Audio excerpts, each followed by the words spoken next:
আহারে কি আফসোস, কি এক সমস্যা, ও কি দুঃখ। এই যে আপনি নির্বাচনে ভোট দিলেন, কাউকে কি দেখেছেন এমন করে আহারে বলে একটা আফসোস করতে, হাহাকার করতে, হৃদয় ভেঙে কান্না করতে? কাউকে দেখেছেন কাউকে যে কেউ আওয়ামী লীগের জন্য আফসোস করছে? আহারে শেখ হাসিনা নাই, শেখের বেটি নির্বাচনে নাই, কত আফসোস লাগে, কলিজাটা ফেটে যায়, এমন কেউ বলছে? বলে নাই। ওই দিন শেষ হয়ে গিয়েছে। মূলত আজকের ভিডিওটা আপনাদের সাথে শেয়ার করব। এই যে নির্বাচন হয়েছে, এই নির্বাচন নিয়ে বাজারে প্রচলিত আছে 4টে থিওরি, ষড়যন্ত্র থিওরি বলতে পারেন। একটা হলো আপনার ড্যাম্প থিওরি, ডেসপিকেবল থিওরিও বলতে পারেন, ফাহাম আব্দুল সালামের শব্দে, মানে পরিচিত করার শব্দে। স্মার্ট থিওরি আছে একটা, আরেকটা আছে জনমনের গণ থিওরি, আরেকটা আছে ফরেন থিওরি। তো ডেসপিকেবল থিওরি, স্মার্ট থিওরি, জনগণের মনের থিওরি, ফরেন থিওরি, 4টা বিষয়ে ছোট ছোট করে আলাপ করব। তার আগে একটি বিষয় বলি। ধরেন এই যে বাংলাদেশের যে ইলেকশনটা হয়ে গিয়েছে না, এই ইলেকশনের কিন্তু দেখেন আওয়ামী লীগ কিন্তু অপ্রাসঙ্গিক হয়ে গিয়েছে। কেউ জিগায়ও নাই আওয়ামী লীগের কথা। কোটি কোটি মানুষ ভোট দিয়েছে, ভোট নিয়ে ষড়যন্ত্র হয়েছে সেটা তো আলাপ করব, কিন্তু ভোটটা মানুষ দিয়েছে, সিলটা মেরেছে কিন্তু আনন্দের সাথে, বুঝতে পারছেন? কেউ আফসোস করে নাই, কেউ হাহাকার করে একটু জিজ্ঞেসও করে নাই। করছে? আপনার আফসোস লাগছে? নিশ্চয়ই লাগে নাই। কোনোরকম হাহাকার মনে হয়েছে? যাহা আহা দেশে আওয়ামী লীগ নাই, সবাই ভোট দিতেছে, আওয়ামী লীগ ভোট পাওয়া দরকার ছিল। কোনো আফসোস হয়নি। That's gone issue, burden issue, হ্যাঁ, বারেড ইস্যু, মাটি চাপা দেওয়া ইস্যু, কবর দেওয়া ইস্যু।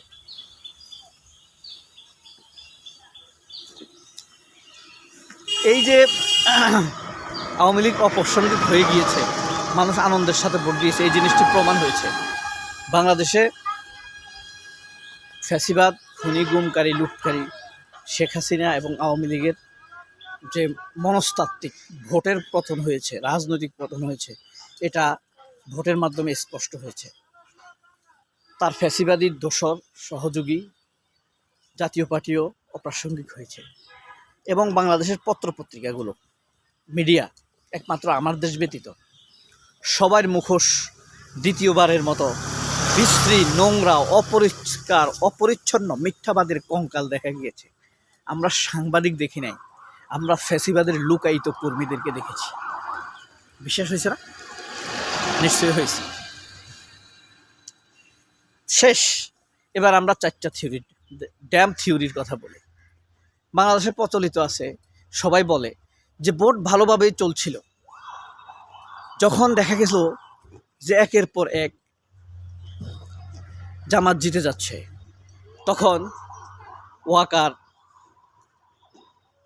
সেনাবাহিনী, ডাক্তার শফিক, তারেকের সাথে, ডাক্তার শফিক বাদে তারা একটা সমঝোতা করে যে আমি যদি ক্ষমতায় না আসি তাহলে সেনাবাহিনীর এই যে বিডিআর বিদ্রোহের যে তদন্ত কমিশন হয়েছে, কুম কমিশনের যে বিচার হচ্ছে, শেখ হাসিনার বিচার হচ্ছে, তারেক ক্ষমতায় না আসলে তো এগুলো বন্ধ করা যাবে না। এই কারণে 8টার পরে হঠাৎ করে ফলাফল পাল্টানো শুরু করে, যেন তারেক রহমানের পক্ষে বা বিএনপির পক্ষে রেজাল্ট যেতে শুরু করে। এই কথাটা ড্যাম্প আকারে প্রচলিত আছে। সস্তা, আমার মতো যারা মূর্খ, তারা কিন্তু এটাই ভাবতেছে। আরেকটা আছে স্মার্ট থিওরি। স্মার্ট থিওরিটি হলো, আগেই একটা সমঝোতা হয়েছে, সেখানে ডাক্তার শফিকও ছিল, বিএনপি ছিল, তারেক রহমান, ওয়াকার ছিল, ইউনূসও ছিল, যে এই ধরেন জামায়াতকে 80-90টা আসন দিবে, বিএনপিকে 210 থেকে 20টা আসন দিবে। এটা একটা সমঝোতার ইলেকশন হবে এবং আওয়ামী লীগকে ঠেকানো হবে, ভারতের আধিপত্যবাদ ঠেকানো হবে। এটা হলো স্মার্ট থিওরি, এটা বামপন্থীরা প্রচার করে। এই থিওরি দ্বারা যদি কখনো আওয়ামী লীগ ফিরে আসে তখন তারা এটা আবার আওয়ামী লীগের ঘনিষ্ঠ হয়ে যাবে। ঠিক আছে, এই থিওরি থেকে তারা নানান ধারণা উৎপত্তি করতে পারবে। এটা হলো স্মার্ট থিওরি, এই কারণে বললাম আওয়ামী লীগের পক্ষে এই থিওরিকে কাজে লাগানো যাবে। এরপর জনগণের থিওরি, সেটা হলো সোজা কথা, জনগণের কথা।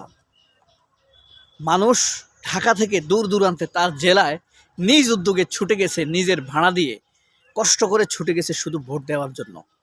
দেশের বাইরের মানুষ প্রায় 80% ভোট দিয়েছে জামায়াতকে। এই যারা রাজধানী শহর থেকে নিজ নিজ জেলায় এসেছে তারা কিন্তু জামায়াতকে ভোট দেওয়ার জন্যই এসেছে। সুতরাং বিদেশিদের ভোট জামাত বেশি পেয়েছে। নিজ জেলায় রাজধানী শহর থেকে কামার কুমার যারা ছুটে গিয়েছে সেখানেও জামাত বেশি পেয়েছে। কিন্তু অন্য ভোটে বিএনপি বেশি পাওয়ার কারণ কি? সুতরাং এটা একটা ষড়যন্ত্রের নির্বাচন।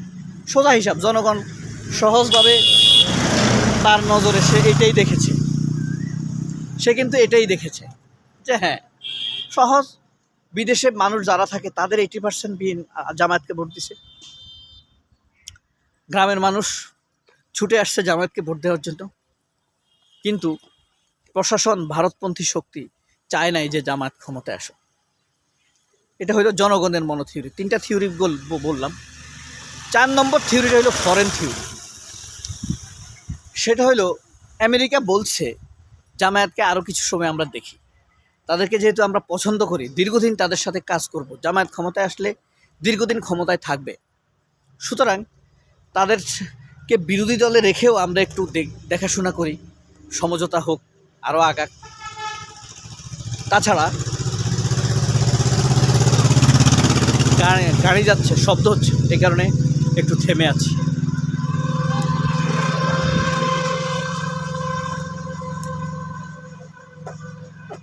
যে এইদিকে মানুষ থাকে, এটা হলো শহর রক্ষা বাঁধ, লক্ষ্মীপুরের। এখানে কিছু কিছু মানুষ বসবাস করে। যাই হোক, ফরেন থিওরি যেটা বিদেশিরা বলছে,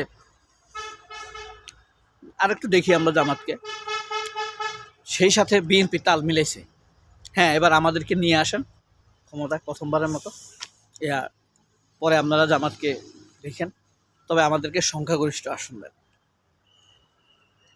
এটার ভিত্তিতে জামায়াতকে ক্ষমতায় যাওয়াটা আটকানো হয়েছে। তবে প্রত্যেকটা থিওরির মধ্যেই কিন্তু বিশ্বাস যে জামায়াতই ক্ষমতায় আইছে, কোনো না কোনোভাবে তাকে আটকাই দেওয়া হয়েছে। 4টি থিওরি কিন্তু শেষে এই কথা, এই ইঙ্গিতটা রয়েছে।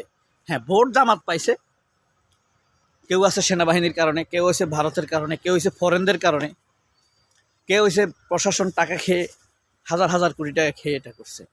সব 4টা থিওরিরই কমন একটা থিওরি আছে, হ্যাঁ, জামায়াতে ভোট বেশি পাইছে, কিন্তু তাদেরকে ঠেকিয়ে দেওয়া হয়েছে। ব্যাপারটা পরিষ্কার। সবাই অনেক ভালো থাকবেন। আল্লাহ হাফেজ, সালাম আলাইকুম।